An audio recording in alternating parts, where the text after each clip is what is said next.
Octonauts and the Giant Squid by Meomi.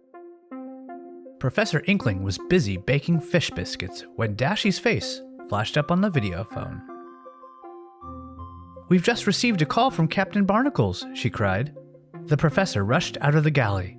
"I'll be right there." The big screen on the control deck showed Captain Barnacles and Quasi exploring some amazing underwater caves. Professor Inkling settled down to watch when the Gup-A suddenly began to shudder and shake. "We're under attack," radioed the captain. "Barnacles out!" Something enormous was gripping the back of the sub. It took all of Barnacle's polar bear strength to wrestle the Gup-A's controls.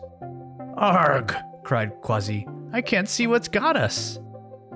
The Octonauts held on tight as the mystery monster turned the Gup-A upside down. "We're getting out of here," decided the captain, pushing the engine up to full speed. The Gup-A's paddles flapped frantically, but just as the sub broke free, the monster squirted it with a strange black fog. "Shiver me whiskers!" yelled Quasi. He couldn't see a thing. When the fog cleared, Barnacles flicked on the video link. "Octonauts, we're okay," he told the crew. "Prepare to open the octo-hatch." Quasi and Barnacles docked in the launch bay. Then Tweak checked over the Gup-A. "It's covered in slimy ink, Cap," she puzzled. "And what are these marks?"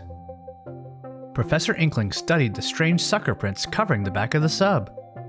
"Unless I'm very mistaken," he announced, "they were made by my cousin Irving, the giant squid." Dashy pressed some buttons, and a picture of Inkling and his cousin appeared on the Octopod computer. "This is the only picture I've got of Irving," sighed Inkling. Quasi looked confused. "Why would your cousin use his suckers to grab the Gup-A?" "I think he was scared," replied Inkling. "We need to make sure he's all right." Barnacles nodded. "Professor, sound the Octo Alert." "Octonauts to the launch bay!" "Octonauts, our mission is to find Inkling's cousin, the giant squid," announced Barnacles. "Quasi, Peso, into the Gup-A." "I don't usually come on missions, but Irving is family," said Professor Inkling. "If he needs help, then I should be there too." The captain agreed. "Let's do this." The professor jumped aboard.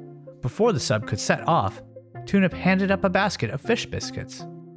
"Thank you, Vegemals," smiled Inkling. But Tunip wasn't finished. He passed up another basket, and then another and another until... "Whoa!" waved Barnacles. "That's all the biscuits we have room for." It was time to open the octo-hatch. The Octonauts powered all the way back to the place where the Gup-A had been attacked. "Your cousin may be inside these caves," explained Barnacles. Peso peeped through a porthole. The caves looked very gloomy. "Won't Irving be scared?" "Don't worry," said the professor. "It's easy for him to see in the dark." Barnacles, Peso, and Quasi swam out to search the caves, while the professor stayed behind to keep a lookout. Tracking down Irving wasn't going to be easy. Peso was sure he'd spotted the squid, but it just turned out to be a row of rocks. Next, Quasi shouted out, but all he'd found was a manta ray. Even Barnacle's special creature detector only managed to locate an eel. Back on board the Gup-A, Professor Inkling was finding it tricky to resist the delicious fish biscuits. "What a wonderful smell," he sniffed. "Perhaps a little snack will cheer me up while I wait." Suddenly, a pair of giant red tentacles gripped the Gup-A. It's Cousin Irving!" yelped the professor. Barnacles, Quasi, and Peso splashed back to find out what all the commotion was about. "Inkling!" shouted the captain. The Gup-A was in the grips of the biggest giant squid the crew had ever seen. There was no need to worry. Irving didn't mean any harm to the Octonauts. He was just feeling peckish. "I've been looking for food all day," explained the hungry squid. "So that's why you grabbed the Gup-A," guessed the professor. "You thought it might be food." Inkling paddled straight out with a basket of biscuits. "So how did you find each other?" asked Barnacles.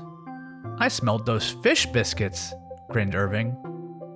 "A giant squid has an excellent sense of smell," explained Inkling. "Here, have another basketful." As soon as Irving's tummy had stopped rumbling, the Octonauts took him back to meet the rest of the crew. "This is the Octopod," beamed Professor Inkling. "My home away from home." Irving was very impressed. Dashy bobbed up with her underwater camera. It was time to get a new photo for the professor's family album. Move in closer, please, she called. Perfect. Now say seaweed. The cousins waved, showing their best smiles. Seaweed! A happy snap of Irving and the Octonauts. Inkling would treasure it forever. Captain's log. Calling all Octonauts. After the Gup-A narrowly escaped a squid attack, our hunt for Irving began. We discovered that Professor Inkling's cousin has big eyes, enormous tentacles, and a giant appetite to match. Fact file: the giant squid. The giant squid is a colossal sea creature. Its arms have suckers, just like an octopus. It lives in the Twilight Zone.